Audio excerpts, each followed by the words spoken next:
Hey YouTube world, I am back with another video. I do have an unboxing new to me bag to show you today, and it's kind of like a review just because this is not a new bag and it's just to me an underrated bag, so to speak, and it is a classic.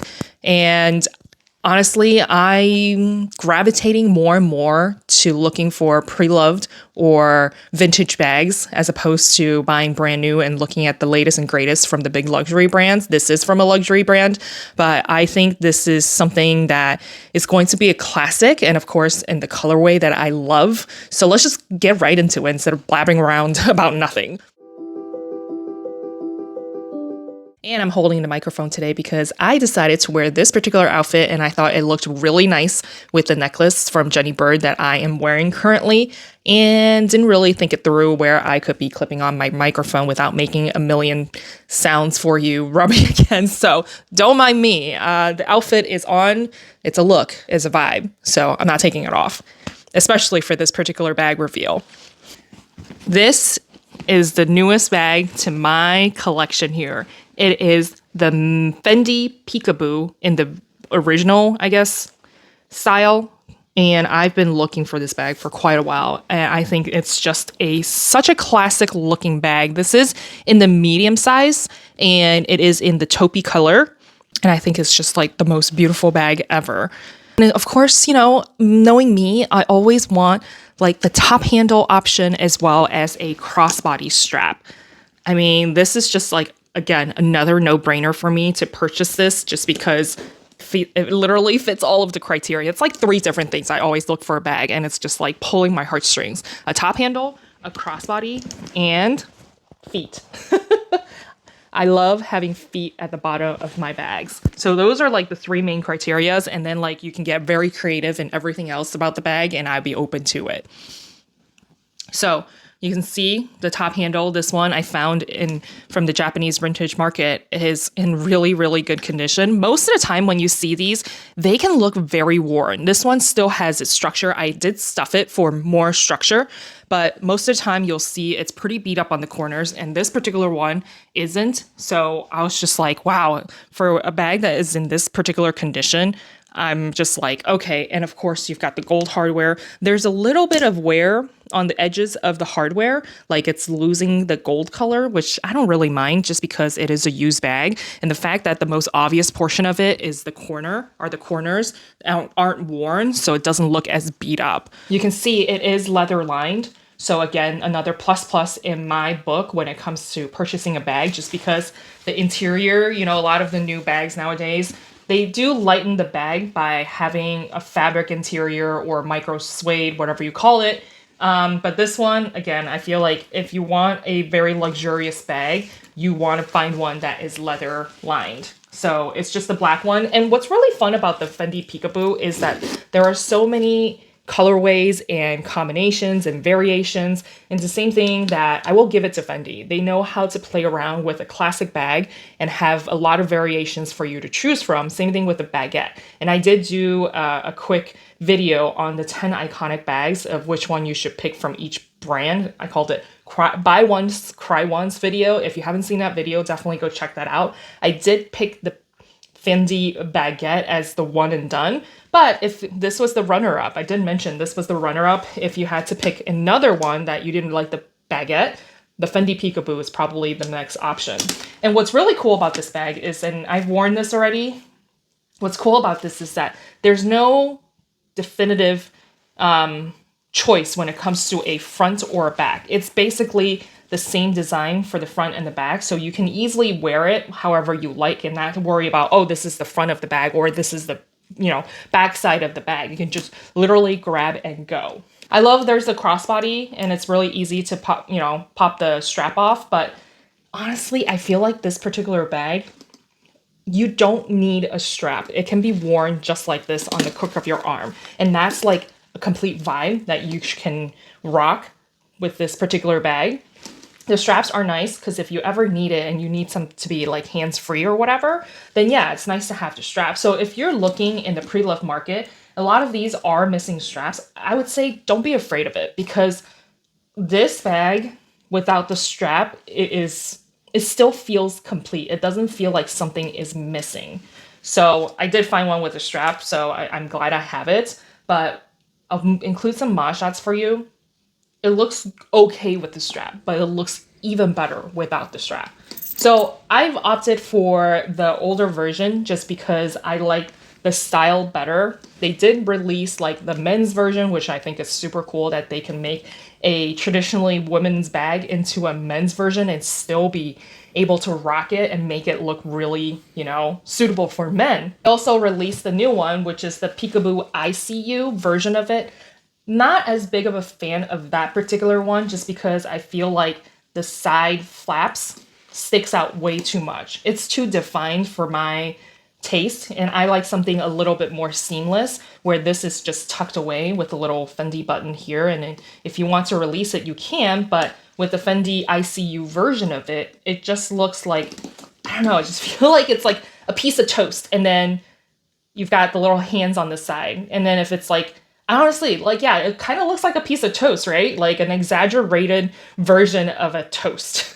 So not as big of a fan of that one. I like the traditional one for those particular reasons. And this one, I love how this one still has its structure, but then the more you wear it, the leather is supposed to slouch, and then it's supposed to, again, the whole point of this is have a little peek inside what your bag looks like. Now, this one is just plain black, but Fendi has come out with a lot of different versions where I've seen there's Python lined or the Fendi Zuka lined, and I like those a lot, but I haven't found one. I wish I got the one with the Python inside, but I haven't found one that was not completely beat up. And then of course with Python or snakeskin, the scales could flip upwards and that could wear kind of not so well. So I'm okay with keeping it very simple. And I'll probably continue to wear it like this. And I don't know if I want the slouchy look like this and have my bag semi-open. Either or, if it does naturally do that, for whatever reason, I won't be upset, but I do like how seamless this particular bag looks. And of course, the details of it, right? On the bottom, you see the feet, and then it's got the Fendi logo. So overall, I'm just like super pumped about this bag. This is a bag that will be a staple in Fendi's collection, and you don't have to spend thousands. And I was just looking it up. Where's my phone? The retail prices of Fendi, they are, let's just see. The ICU one ranges from $4,700 all the way up to like $59,000, basically $6,000, which is a ton of money for a bag. And that's for the ICU version. And then I don't think it's any better for the regular version, which is like the regular Peekaboo. It's $4,900 for the mini. I mean, that's an arm and a leg for a bag. If you look on the pre-loved market, and then if you look on like Fashion File, again, I know Fashion File is a very reliable source.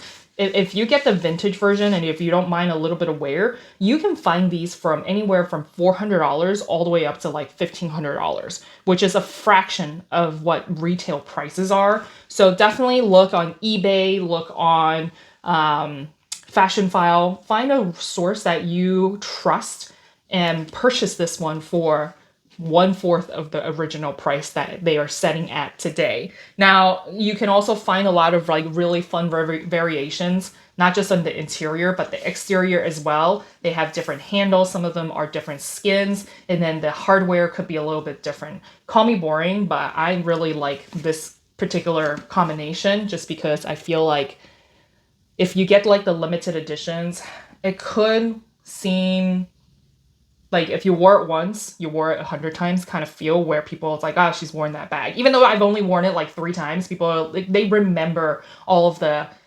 exaggerated details of it. So that's why I wanted to stick with something a little bit more classic, because to me, this is a classic bag with a lot of really cool designs.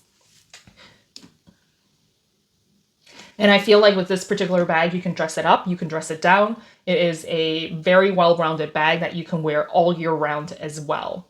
And last but not least, this is going to be a very low-key bag, quote unquote, quite a luxury.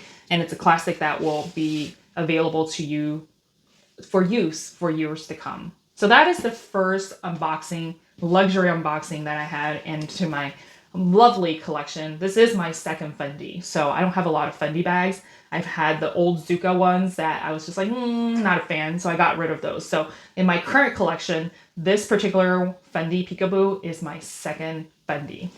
Okay, I know I said this before, but I said that I purchased a Goyard bag in Paris. And if you haven't seen my Paris unboxing story time, Goyard, it wasn't a great experience for me in terms of the shopping and the customer service.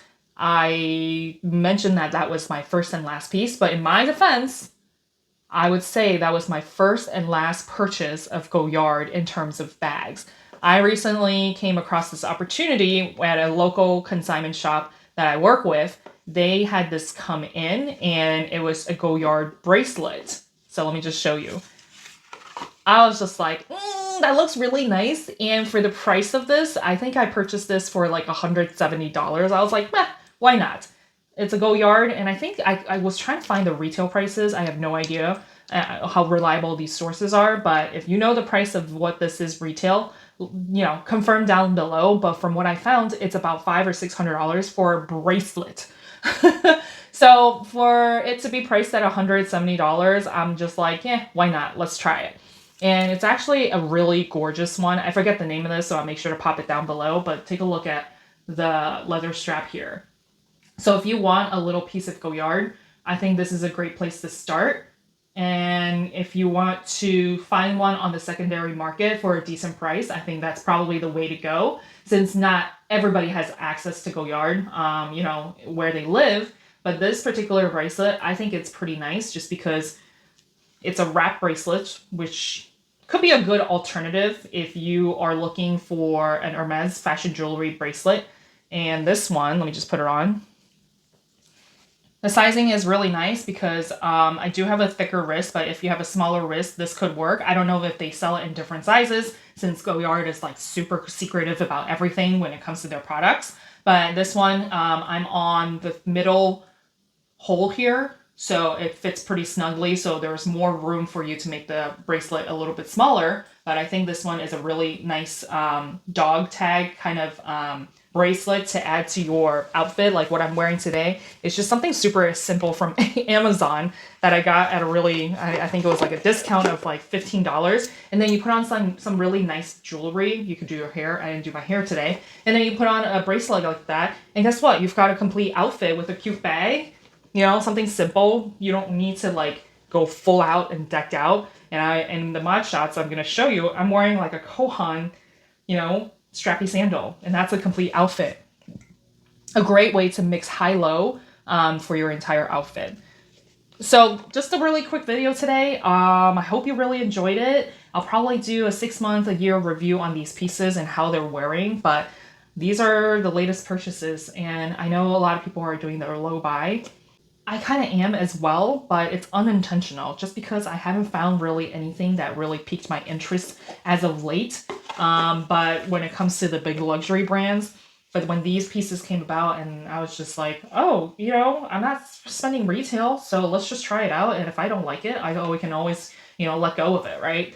So I hope you really enjoyed this video. Come back for more. I do have a lot of playlists, and I did do a Cartier unboxing not too long ago, so definitely go check out that video. Or if you want to check out some of my other playlists, for those who are new here, hit that subscribe button if you haven't done so already. Follow me on Instagram. I try to post a lot of different deals, and then again, I started an LTK thing where you can shop my look at the high-low outfits and whatnot.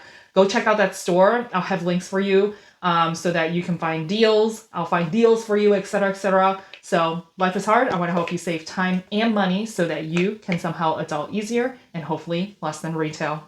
I'll see y'all next time.